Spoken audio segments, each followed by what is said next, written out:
Well, UTPA students I spoke with today say they're for voter ID laws, even if they keep some people from voting. And they all agree on the reason: voter fraud in the Valley.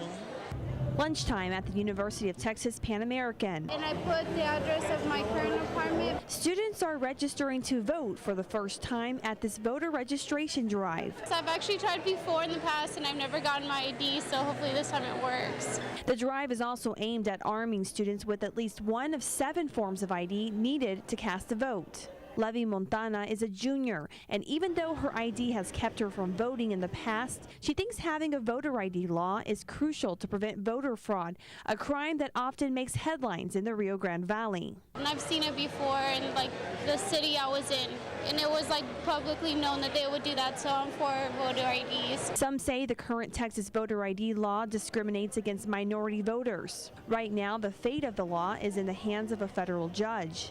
But it's unclear if a decision will come before the November 4th election. There needs to be a determination made as to whether the voter ID law will stay or not. Hidalgo County Elections Administrator Yvonne Ramon says it's difficult to prepare for an election without knowing if voters need an ID or not. If the voter ID law continues to stay, then we want to make sure that every voter is informed. Back at UTPA, Okay, you're good to go. Thank you. Thank you. Have a good one. Montana is learning to navigate the voting system and plans to cast her vote this upcoming election, whether she needs an ID or not. I want to be more involved. I actually want to be a part of the community, like my voice to be heard. And even though the voter registration drive ended today, students can still register through October 6th here at the information desk.